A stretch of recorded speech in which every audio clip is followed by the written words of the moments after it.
Well, for many Marines and soldiers, their first encounter with the military is through recruiters. It's their job to hit the malls and high schools and encourage young men and women to join the armed forces. But scores of young recruits have come forward to say that they were raped or otherwise sexually assaulted by recruiters. The allegations are widespread, involving more than 700 cases of alleged misconduct. CNN's Randy Kay has more in a report that was a joint project of the Associated Press and 360. Shedrick Hamilton was a Marine sergeant, a popular and respected recruiter. He had that uniform on and everybody trusted him. Yet he had a terrible secret. I had no idea. I didn't ever think anything happened. I vouched for this man when my husband questioned why. Why was he calling all the time? It's Hamilton. Everybody, the kids loved him.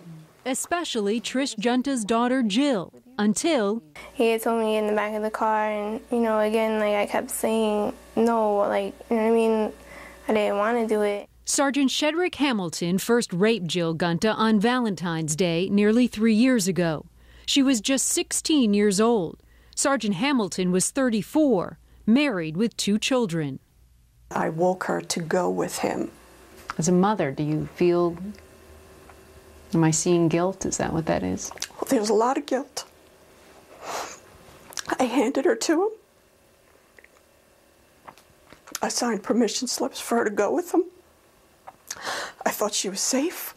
The sergeant drove Jill to Marine Corps physical training, a program to involve kids in the Marines in hopes they'll join. Nearly every week, he picked up Jill at her home in his government car and drove her to this New York recruiting center. Until one day, he made a sharp turn down this deserted road, not even a mile from Jill's home. He just started doing what he wanted to do, and, I would just, sit there and just, look off, and tears would just come down my face and stuff like that, and he just did finish up what he wanted to do. Help me understand why, after the first incident or even the second incident, why didn't you run home and say, Mom, help me. This guy is attacking me. He kept making sure that I knew, and he would repeatedly tell me that nobody would find out about this. Nobody would believe me. As disturbing as it is, Jill's story is not unique. An investigation by the Associated Press found last year at least 35 Army recruiters, 18 Marine Corps recruiters, 18 Navy recruiters, and 12 Air Force recruiters were disciplined for sexual misconduct or other inappropriate behavior with potential enlistees. In 2005, 80 recruiters were disciplined for sexual misconduct, with more than 100 victims. AP reporter Martha Mendoza found across all services, 1 out of 200 recruiters, those who deal directly with young people, was disciplined for sexual misconduct. The abuse ranged from inappropriate touching to rape. In Pennsylvania, an Army recruiter pleaded guilty to having sex with a 14-year-old girl. In Wisconsin, a Marine Corps recruiter was recently charged with sexual assault and false imprisonment of a potential female enlistee. He's pleaded not guilty. In Indiana, a National Guard recruiter was indicted for allegedly assaulting 8 different potential recruits outside schools, in cars, and in recruiting stations. He's out on bail pending trial.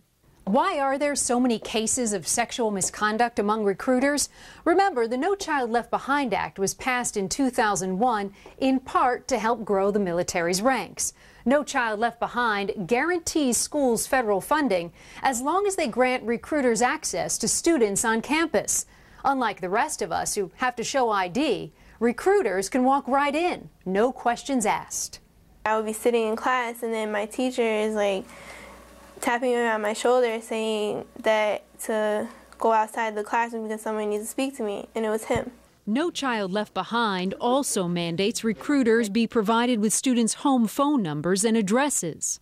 I definitely feel like he was stalking me. There was times where he would call the house and he would tell me to look out my bedroom window, and he would be sitting in the government van right on the corner of the street. Shedrick Hamilton pleaded guilty. He was convicted of rape and endangering the welfare of a child and sentenced to prison. At sentencing, the judge called Hamilton a child molester and a disgrace to his country and his uniform. Sergeant Hamilton spoke with the Associated Press from jail. I ended up putting myself into a position to where I sought out comfort in a young lady that I shouldn't have done. I allowed myself to get caught up into the wrong situation at the wrong time, and I have no one to blame but myself. The Department of Defense declined our request for an on-camera interview, but issued this statement to CNN. All military recruiters are briefed in regard to the conduct and ethics required of them and receive training. The Department of Defense has zero tolerance for misconduct by military recruiters. The Pentagon says it is now monitoring its recruiters and will evaluate whether it needs to change its policy. But that comes only in response to the AP report and a Congressional Accountability Office study, which found the DoD does not track all allegations of recruiter wrongdoing. In January, having served 2 years for rape, Shedrick Hamilton is expected to be released. This is my child. He hurt my child. So, I'm going to watch him. Jill Junta, now 19, has decided not to join the military, but to go to college and become a police officer instead. And she's made a promise to herself, when she puts on that police uniform, never to abuse her authority. Randy Kay, CNN, Monroe, New York.